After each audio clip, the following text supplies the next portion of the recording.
Sean todos bienvenidos, bienvenidas a esta clase sobre los grupos antagónicos de la iglesia. Hoy vamos a estar concentrados en ese tema. Es la primera parte, así es que esperamos que en la próxima ocasión podamos ver otros personajes antagónicos. No siempre el pastor contará con gente dispuesta a aprender o a servir, de acuerdo al Evangelio de Jesucristo. Ya la advertencia ha sido dada que entrarán en la iglesia falsos creyentes o falsos maestros. Entonces significa que el pastor debe estar siempre preparado para todas esas situaciones. Todo pastor debe estar claro sobre esta problemática. Siempre habrán antagónicos en la iglesia. Y se le llama de esta manera al grupo de personas que por distintas maneras perjudican o ponen en riesgo la visión de la iglesia, los objetivos de la iglesia, las metas de la iglesia, las actividades que la iglesia desarrolla. Así es que van a tratar de alguna u otra manera de generar conflictos personales, conflictos con los hermanos, las hermanas, conflictos con los líderes, finalmente conflictos con el pastor. Así que el pastor debe de estar preparado para todas estas situaciones y debemos de tener mucho cuidado. Con eso quiero dejar énfasis en esta clase de no etiquetar a las personas que piensan diferentes de nosotros como pastores o de usted como líder en su célula o en el ministerio que está desarrollando. Siempre van a haber personas que piensan diferente a nosotros y muchas de ellas posiblemente en una posición contraria puedan iluminarnos y puedan ayudarnos a darnos cuenta que podríamos caer en ciertos peligros. Así que no toda persona que nos dice lo contrario a como nosotros pensamos está con malas intenciones. Donde la clase que estamos viendo en estos momentos va a hacer énfasis es en personas que ya tienen por costumbre antagonizar donde quiera que ellos vayan. En la Biblia encontramos algunos ejemplos. Por ejemplo, el caso de Alejandro el Calderero. En 2 Timoteo capítulo 4, del 14 al 15 dice: Alejandro el Calderero me ha causado muchos males, el Señor le pague conforme a sus hechos. Guárdate tú también de él, pues en gran manera se ha opuesto a nuestras palabras. Era lo que Pablo le estaba escribiendo a Timoteo. Me ha causado muchos males. Y le dice, guárdate de él, porque este elemento es muy peligroso. También en 1 Timoteo capítulo 1, del 19 al 20, Pablo dice, manteniendo la fe y la buena conciencia, desechando la cual naufragaron en cuanto a la fe algunos, de los cuales son Himeneo y Alejandro, a quienes entregué a Satanás para que aprendan a no blasfemar. Entonces significa que había un Alejandro el Calderero que había hecho muchos males, que había dado muchos problemas, y también Himeneo y Alejandro que se colocaron en una posición ya directamente doctrinal y que ellos cayeron en la blasfemia. También en 2 de Timoteo 4, del 9 al 10, dice, procura venir pronto a verme porque Demas me ha desamparado amando más este mundo y se ha ido a Tesalónica, Crescense fue a Galacia y Tito a Dalmacia. Se habla entonces ya de Demas como una persona que abandona la tarea, la responsabilidad que había que hacer y que no le importa. Así va a pasar con muchas personas que ustedes en el camino van a ver que van a entrar a la iglesia y que posiblemente en la euforia, en el gozo, en la alegría de todo lo que está viendo, le ha gustado, pero que tarde que temprano vuelve hacia atrás sin importarle la obra. Este ya no entra tanto como el tipo que se para o la mujer que se para a crearle problemas directamente al pastor, pero son personas que en los cuales se invierte tiempo y energía y que finalmente dicen, no, esto no me interesa y se van. En el caso de Diótrefes, en 3 de Juan, del 9 al 10, dice así, yo he escrito a la iglesia, pero Diótrefes, decía Juan, al cual le gusta tener el primer lugar entre ellos, no nos recibe. Por esta causa, si yo fuere, recordaré las obras que hace parloteando con palabras malignas contra nosotros. Y no contento con estas cosas, no recibe a los hermanos, y a los que quiere recibirlos se los prohíbe y los expulsa de la iglesia.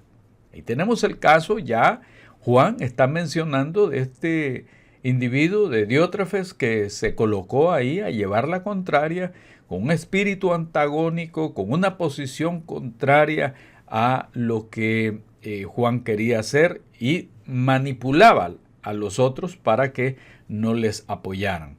Romanos 16:17 dice: mas os ruego, hermanos, que os fijéis en los que causan divisiones y tropiezos en contra de la doctrina que vosotros habéis aprendido, y que os apartéis de ellos. Así que no está diciendo vamos a hacer una terapia, vamos a ayudarles, vamos a someterlos a algún tipo de ayuda psicológica, ni nada de eso. No. Estaría yo siendo un poquito anacrónico en este caso, pero no está diciendo, hermanos, ustedes tienen que perdonar, perdonen los pobrecitos, son personas que no saben lo que están haciendo más que dividir y hacer tropezar a la gente. No, Pablo asume una posición tal que le dice a los cristianos de Roma: apártense de ese tipo de personas. Así que los antagonistas son aquellos individuos que sin evidencia concreta ni fundamento le hacen la vida imposible a los demás con sus exigencias, decía Kenneth Houck. Los antagonistas son aquellos individuos que sin evidencia concreta ni fundamento le hacen la vida imposible a los demás con sus exigencias. Así que en este tema que estamos desarrollando, en esos 2 estudios que vamos a estar presentando, yo no trato de hacer un estudio psicológico del por qué hay personas que actúan de una manera y otros de otra frente a determinadas situaciones. Aquí veremos ciertos problemas de actitudes, problemas de valores con los que algunas personas vienen a la iglesia. Y veremos situaciones conductuales de manera gráfica y, por qué no decirlo, un poco humorística quizás en algún momento, para que nos quede bien claro cómo tenemos que reaccionar ante los antagónicos. Santiago capítulo 3 del 15 al 16 nos dice: porque esta sabiduría no es la que desciende de lo alto, sino terrenal, animal, diabólica, porque donde hay celos y contención, allí hay perturbación y toda obra perversa. Ahora bien, según el tema que está ahí arriba, dice: hay antagónicos manifiestos y ocultos. Así que algunos los vamos a lograr identificar por la forma en que reaccionan, por los tipos de aportes que ellos hacen, por la forma aguda en que critican. Por eso es necesario el don del discernimiento de espíritu, para que también podamos discernir las intencionalidades, a lo que yo llamo que hay personas que vienen a la iglesia con una agenda oculta. Son seguidores de corriente y le van a decir que sí con la cabeza a todo lo que usted dice porque ellos necesitan ganarse la confianza suya. Pero mantenga los ojos bien abiertos, porque hay antagónicos que son seguidores de corriente, pero que después terminan sacando las uñas, como decíamos en América Latina. Los más peligrosos son los ocultos, aquellos que guardan silencio, pero que por detrás están influyendo, envenenando la mente de los incautos, los manipulan y los dirigen a que sean otros los que den la cara, pero ellos no lo hacen. Y a mí me sucedió en mi experiencia pastoral. Nosotros teníamos reuniones que llamamos reuniones de negocio, y había una persona que siempre levantaba la mano para oponerse o para problematizar el desarrollo de los planes de la iglesia. Pero esta persona no era la que directamente estaba pensando esto, sino que logré divisar a alguien que estaba atrás de ella y susurrándole constantemente al oído ciertas cosas, finalmente pido tiempo para hablar, no con la persona que levantaba los brazos, la mano para hacer preguntas, sino con la persona que estaba atrás influenciándola. Y descubrí que sí, que efectivamente era la persona que tenía malas intenciones y una agenda oculta para cambiar gente de la junta directiva, para cambiar gente del diaconado, y la agenda final de él era también que yo saliera.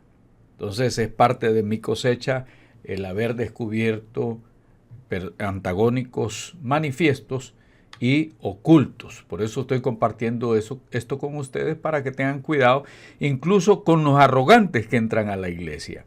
Tarde que temprano hacen nido en la iglesia y pueden considerar la arrogancia como un defecto de personalidad. La persona arrogante se siente como muy orgullosa sobre sí misma y está buscando constantemente algún tipo de halago, algún tipo de reconocimiento. Así que se considera que tiene todos los derechos y él mismo se los otorga, y los privilegios, y esa misma persona se los otorga. Así es que el arrogante se atribuye la importancia de una manera desmedida. Así que cada uno de nosotros tiene que tener cuidado, porque Proverbios 8:13 dice: el temor de Yahvé es aborrecer el mal, la soberbia y la arrogancia, el mal camino, y la boca perversa aborrezco. Así es que hay que tener cuidado, porque tarde que temprano va a llegar una persona que todo lo sabe, que conoce más que cualquier otro, que tiene mucho más experiencia. Y a nosotros nos ha llegado gente también, hasta con el currículum. Yo quiero ver si aquí me dan para tener una posición de autoridad, y aquí le traigo mis estudios teológicos, aquí le traigo esto, lo otro y aquello. Pero es una persona que ya tiene otro tipo de agenda. Van acompañados de altanería, de presunción, obsesivos por su imagen. Ellos evitan el autoanálisis y no soportan que nadie los critique. Así es que hay que tener cuidado con este tipo de personas, y la Biblia nos aconseja cómo debemos de actuar. Así que mi recomendación es no caer en la trampa del arrogante, que todo lo subestima. Muchas veces reconocen 99 verdades con tal de clavar la duda en las verdades que ellos consideran la número 100. Así que no se deje intimidar ni le tenga miedo. Muchos de los arrogantes confían en su propia imagen, en sus habilidades. Hay demasiada confianza en sí mismo, y ese es su talón de Aquiles. Así es que el consejo ahí es Proverbios 13:10, que nos da la palabra de Dios. Ciertamente la soberbia concebirá contienda, mas con los avisados, en las otras versiones no dice avisados, dice con los humildes, está la sabiduría. Así que filoneikos es una palabra griega que significa pelear, disputador, contencioso. Así es que los soberbios, los arrogantes, gustan mucho de la contención, gustan mucho de la oposición y de llevar completamente la contraria.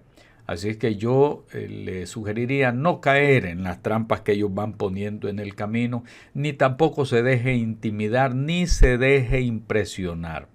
Tarde que temprano, la iglesia va reconociendo que esta persona es puro bla, bla, bla. Ahora bien, dentro de estas recomendaciones pastorales también la Biblia nos dice en Mateo 18:15-17, por tanto, si tu hermano peca contra ti, ve y repréndelo, estando tú y él solos. Si te oyere, has ganado a tu hermano. Mas si no te oyere, toma aún contigo a uno o dos, para que en boca de 2 o 3 testigos conste toda palabra. Si no los oyere a ellos, dilo a la iglesia. Y si no oyere a la iglesia, tenlo por gentil y por publicano. Así es que, mis amados hermanos, mis amadas hermanas, aquí están las recomendaciones. No se trata de antagonizar con esa persona y ridiculizarla, ni caerle encima con todos los fierros o los hierros, como dicen en algunos lugares, sino de lo que se trata es espere el momento oportuno y hable con esa persona aparte. Eso es lo mejor. Hágale ver del amor, que hay que dar ejemplo de amor y de unidad en la iglesia, no de constante contención. La recomendación bíblica es hablar con esa persona aparte, y si esa persona continúa en esa posición, pues entonces recordemos Mateo 18, del 15 en adelante, que hay que llevar 2 o 3 testigos. Eso es lo que la Biblia aconseja. Así que no le aconsejo que se ponga a pelear con la persona en público para demostrar quién tiene más poder, sino argumentar de una manera respetuosa y con amor para que la situación pueda llegar a feliz término. Así es que hay otros que no faltan. Para hacer críticas las filas son largas. Para sugerir son menos, y para hacer ya ni se diga, son mucho menos. Así que hay que tener cuidado con la crítica. Algunos psicólogos nos hablan a nosotros de un mecanismo de defensa que se denomina proyección. Y usted dirá, bueno, ¿y qué es la proyección? La proyección es un ejercicio inconsciente a través del cual unas personas adjudican a otros sus propias virtudes, defectos y necesidades. Así es que es como si alguien se estuviera viendo al espejo y le dice a la imagen qué mal que estás, le dice a la imagen qué feo que eres o todo este tipo de cosas. Así es que muchos proyectan en los demás la situación que ellos padecen, la situación por la cual ellos pasan y las no aceptaciones de sí mismos. Así es que le echan la culpa a los demás de lo que ellos están pasando. Hay que tener cuidado también con los criticones, porque estos nunca les van a faltar, hermanos y hermanas, siempre. Si usted no hace algo, lo van a criticar. Y si usted hace algo, también lo van a criticar. Así es que uno se queda pensando, bueno, ¿qué voy a hacer? Y uno dice, no, yo le voy a servir al Señor porque de Él viene la recompensa, no de los criticones. Así que hay personas que pierden el control. Hay personas que dicen, me están criticando, ya no me siento bien, ya no quiero ir a la iglesia, esto y lo otro. Pero no hay que ponerles atención. Hay que seguir adelante a pesar de todo. Si al Señor lo criticaron constantemente, a Pablo lo criticaron constantemente, a Pedro lo criticaron constantemente, a Juan lo criticaron constantemente. Así que lo que tiene que hacer uno es seguir adelante con lo que el Señor nos ha llamado a hacer. Así que habrán reuniones donde ustedes los critiquen, y de una manera terrible. ¿Qué es lo que nos recomienda la Biblia? Juan capítulo 4 del 1 al 3 dice, cuando pues el Señor entendió que los fariseos habían oído decir, Jesús hace y bautiza más discípulos que Juan, aunque Jesús no bautizaba sino sus discípulos, salió de Judea y se fue otra vez a Galilea. ¿Qué hizo Jesús con esto? Simplemente, amado hermano, amada hermana, los ignoró. No se detuvo a darles explicaciones desgastantes. Y hay un momento en que usted debe de seguir adelante con sus reuniones, con sus proyectos, con sus actividades, y tendrá que en muchas ocasiones ignorar a aquel que se detecta que es un antagónico por su puro gusto. Ya Proverbios 26:20 dice, sin leña se apaga el fuego, y donde no hay chismoso, cesa la contienda. Así es que una de las cosas que hay que hacer también es orar y decirle al Señor, Señor, ayuda a esta persona, corrige a esta persona, Señor, mira la situación de esta persona. Y el Señor en determinado momento actuará de la manera que Él quiera. Pues posiblemente cambie el corazón de esta persona, posiblemente ponga en el corazón de ella desistir de tanto antagonismo, o finalmente esta persona puede irse. Pero es bien claro que una vez que el chismoso desaparece, la contienda cesa también. Hay otro tipo de antagonista o antagónico que aparece en las iglesias, y son los manipuladores emocionales. Y en esto hay que tener mucho cuidado, porque yo me he topado con muchos que son buenos, son excelentes oradores. Son las personas que siempre le están dando la vuelta a las cosas para su propia conveniencia. y arrastran a mucha gente emocionalmente. Hay que tener cuidado porque algunos de ellos lloran, algunos de ellos se ponen como víctimas, manipulan las emociones de los demás. Entonces está buscando o está creando un desequilibrio del poder, desequilibrio de la organización. Y siempre va a inclinar la balanza a favor de ellos mismos. Hay algo que utiliza el manipulador emocional, es la mentira, pero de una forma inteligente. Así que en esto hay que tener cuidado porque arrastran muchas masas. Hay que tener cuidado de detectarlos. Por lo menos yo los he visto en algunas ocasiones, hablando, poniéndose de pie, lloran, se ponen de víctima, tratando de ganarse a la gente y dar una apariencia de humildad. En primera de Juan 4:1 dice: amados, no creáis a todo espíritu, sino probad los espíritus si son de Dios, porque muchos falsos profetas han salido por el mundo. Así es que usted y yo siempre debemos de estar alertas en esta situación. Y Proverbios 16:29 dice: el hombre malo lisonjea a su prójimo y le hace andar por el camino no bueno. Y el 26:28 dice: la lengua falsa atormenta al que ha lastimado, y la boca lisonjera hace resbalar. Proverbios 29:5 dice: el hombre que lisonjea a su prójimo, red tiende delante de sus pasos. Así es que cuidado con los lisonjeros. Hay muchas personas lisonjeras. Algunos dicen de buen corazón: me gustó el sermón, muy lindo, muy adecuado a la vida que yo en estos momentos estoy pasando. Pero hay otros que le dicen: caramba, pastor, qué predicación, qué mensaje. Para mí usted es el único que predica bien. Usted es el pastor de mi vida. Y entonces le dicen un montón de cosas, pero cuando tiene la oportunidad, antagoniza dentro de la iglesia. Usted tiene que estar alerta con la lengua mentirosa que a través de la adulación quiere impresionar al pastor y en algunas iglesias a la pastora. Así es que nunca faltan también dentro del grupo de los antagónicos los preguntones, pero hay preguntones que son maliciosos, no por querer saber o conocer, sino porque gustan de crear la controversia. Muchos de ellos saben las respuestas o se quieren lucir dentro del grupo. Muchos de ellos son realmente, o ellas son realmente incómodos o incómodas. Debemos ser asertivos y no tratar de caer en el juego de ellos. Ser amables y responder con sabiduría. En algunos casos habrá que responder con firmeza y darle la oportunidad a que participen otras personas.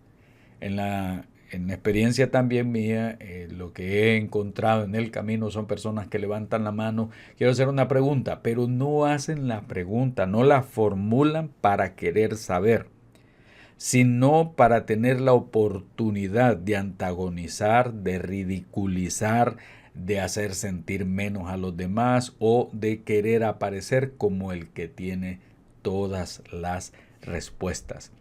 Así que, queridos hermanos que van a asumir el pastorado, deben de saber y reconocer esta advertencia, que en el camino va a llegar todo tipo de personas. Y debemos de atender lo que dice primera de Pedro 3:15. Sino santificad a Dios el Señor en vuestros corazones y estad preparados para presentar defensa. Escuche, con mansedumbre y reverencia ante todo el que os demande razón de la esperanza que hay en vosotros.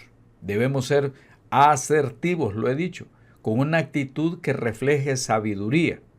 Y sobre todo, amado hermano y hermana, trate de no perder la paciencia con este tipo de personas. Ellos buscan de qué manera usted pierde el control. Ellos buscan de alguna manera con sus preguntas capciosas, maliciosas, cómo usted va a perder la paciencia. Ellos van a buscar eso, pero usted, con la ayuda del Señor, con mansedumbre y reverencia, debe de tratar de avanzar y manejar la situación. No que la situación lo maneje usted, Proverbios 3:13 dice: bienaventurado el hombre que halla la sabiduría y que obtiene la inteligencia, porque su ganancia es mejor que la ganancia de la plata y sus frutos más que el oro fino. Más preciosa es que las piedras preciosas, y todo lo que puedas desear no se puede comparar a ella. Así es que el que haya sabiduría, dice, y que obtiene inteligencia, esta persona es feliz, es bienaventurado. Ore al Señor y pídale al Señor que le dé mucha sabiduría para saber lidiar con los antagonistas o los antagónicos. No olvidemos las advertencias que tuvimos al inicio del video. No todo lo que brilla es oro. Según de Timoteo 4, del 9 a 10, dice: procura venir pronto a verme porque Demas me ha desamparado. Y en el caso de Diótrefes también, el que le gustaba tener el primer lugar entre las iglesias, que se oponía y toda esta situación. Pablo, acuérdese que Pablo llamaba: pónganle atención, hermano, fíjense en los que causan divisiones y tropiezos en la sana doctrina. Como les repito, hay que tener cuidado de no etiquetar a la gente: este es preguntón malicioso, este otro es arrogante, este otro es esto, lo otro. No, sino de saber avanzar, saber estar en las reuniones sin caer en las peleas, que eso es lo que ellos precisamente buscan de los pastores, que se descontrolen, que pierdan el dominio propio y que queden mal delante de la gente para después ellos acusarlos. Y hay algunos pues que hacen esto por un tiempo, no encuentran cabida en la iglesia y terminan yéndose, se van a meter a otra iglesia donde van a tratar de hacer exactamente lo mismo. Así es que quede bien claro, nosotros no creemos en que hay que estar todo el tiempo a la defensiva, y debemos de cuidar no caer en estas situaciones, en este juego que la gente propone a los pastores de caer en las confrontaciones. Entonces, uno quiere ponerlos en su lugar, pero ¿cuáles son también las consecuencias? Bueno, si llegara a existir un abuso de confianza y no tenemos bien claros los límites de la confianza, entonces toda esta situación va a caer en disgusto, en ira, vamos a estar cayendo en molestias y nuestras reuniones se van a convertir en un ring de pelea. Así es que debemos de tener cuidado, dejando que el Espíritu Santo nos guíe. Debemos de orar mucho para que el Señor nos dé sabiduría, inteligencia, entendimiento para estar en medio de estas situaciones. Sí quisiera compartir con ustedes que uno por nada del mundo debe de dejarse intimidar por nadie.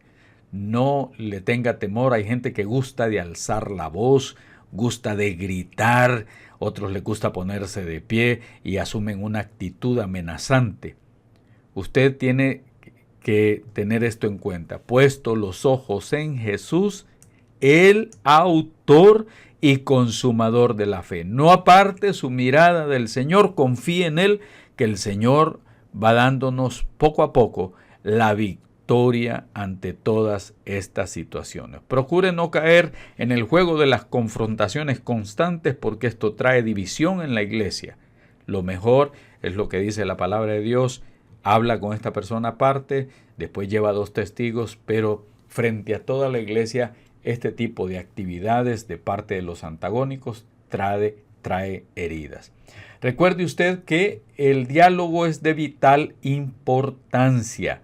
La palabra de Dios es fundamental, y deje que el Espíritu Santo haga el cambio. No caiga en el juego de los antagonistas. Escríbanos las respuestas en este test MOS que tenemos para que nos ayude a la evaluación en el número 1780-562. 1780-562. Cualquier otra pregunta la puede hacer a hoybiblia@gmail.com. Gracias por acompañarnos. Los invito para el próximo tema, que es el pastor, los antagonistas de la iglesia, la parte 2. Muchas bendiciones.